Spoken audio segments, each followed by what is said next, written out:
Today, I want to help you choose a sellable, in-demand topic for your online course. But more specifically, I want to help you hone your course pitch so you can stand out against competitors, even if you're in a crowded industry. To do that, we're going to run through a series of 3 different questions, starting with number 1, what is the goal or outcome of your program? If your course doesn't have a clear, measurable endpoint, then not only will students never feel a sense of completion, but it might also feel hard to sell a course with an ambiguous result. So when you're brainstorming course ideas, I want you to think about 2 clear pieces of what I call your course outcome. And those are a goal completion and a deeper desire. Let's start with the goal completion, which answers the question, what will buyers complete by the end of your course? This is usually launching or starting a project, or perhaps initiating a practice. And you might ask yourself questions like, what milestones can you help buyers reach? And perhaps those are personal or professional milestones you've personally reached in the past. Or what does your audience constantly ask you about? What client work are you currently known for? And maybe if your idea is pretty large and would take 4 to 6 months or longer, you could ask, what is the first big milestone someone would reach along the way? Perhaps to break it down into more manageable chunks. Here are a few examples from past Wit and Wire students and clients who have helped people quit drinking, launch podcasts, prepare for new baby's arrival, write an academic paper, master soft skills, and get a product management job, to just name a few. And you'll notice they all start with verbs, and that is not by coincidence. But when you look through these examples, there's often a deeper desire or motivation behind the interest in launching a podcast or getting a new job. For example, someone might want to earn more money or feel less anxious.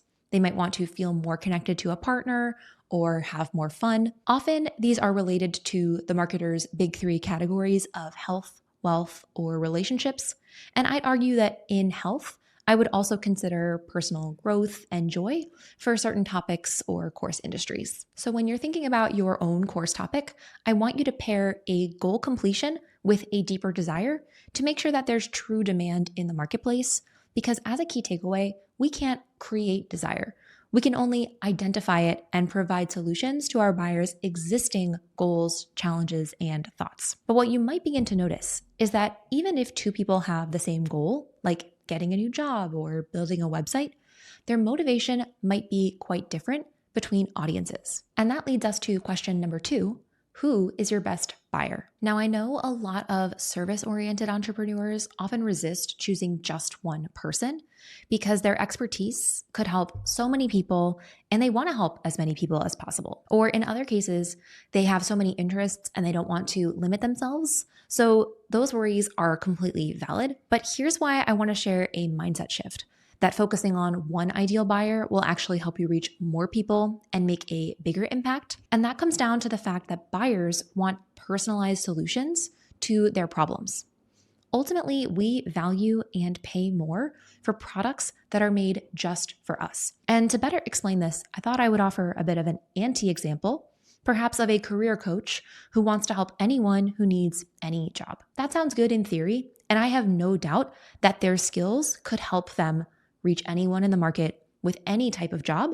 But if I think about the buyer side of things, imagine new college grads versus experienced managers, maybe versus like web developers or chefs or CEOs. I would imagine that most CEOs would seek out executive coaches and specialists rather than working with a generalist, because they want someone who innately understands their specific scenario and has worked with other people like them, and they are willing to pay more for that specialized expertise. This also leads into the other reason why having one best buyer will make your life easier, and that is because it's very tough to teach students who each have different goals. Maybe for this example, I will think about a website developer, and they want to help people create websites. But maybe some students want WordPress versus Squarespace. So if you wanted to try and do both, you'd have to make extra curriculum and material, and now only half of the course is relevant to each buyer. In a different example, if you say you work with anyone,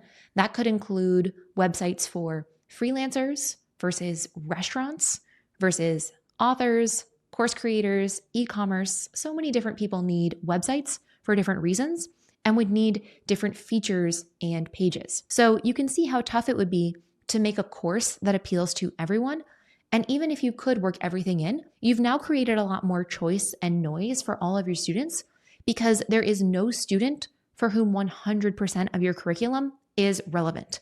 So that can lead to lower completion rates if people have to figure out which lessons are for them. So when it comes to choosing your best buyer, I would share the key takeaway that your best target audience wants to reach these same goals for these same reasons and could use these same systems to get there. And they should be someone you enjoy working with and who is able and willing to pay you, because as your business grows, you are going to surround yourself with this person.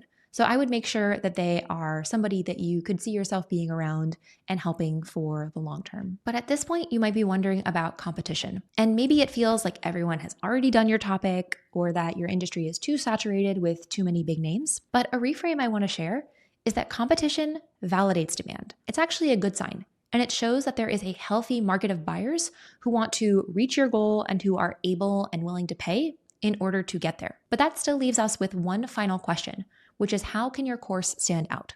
Instead of trying to find a brand new course idea that has never been done before, instead, you can stand out through what I call your signature POV or point of view. And this is your perspective on what makes your solution unique, singular, and effective. This is what truly differentiates your course from competitors. But on a deeper level, this is what distances your solution or method from what your prospects might have tried in the past. In some industries in particular, your prospects might be jaded or burnt out on what they've already tried. And I think one good example is the health and wellness industry, where if someone has tried maybe every diet under the sun and nothing has worked, then they're bound to feel skeptical. But if you have something truly innovative, then that's what's going to give your students hope that this approach will finally be the solution that works. And then as your course starts to build momentum, enroll more students, and get results, that is what builds your authority as the go-to person in your industry. And when you have that signature POV, that is what is memorable and recommendable, and that's what can really set your course apart. When you put all three questions together, you'll see the core building blocks that make up a great signature course pitch. And if you found this quick video helpful, I hope you'll leave it a like, comment, or subscribe. And up next, let's talk about the full course creation process step by step.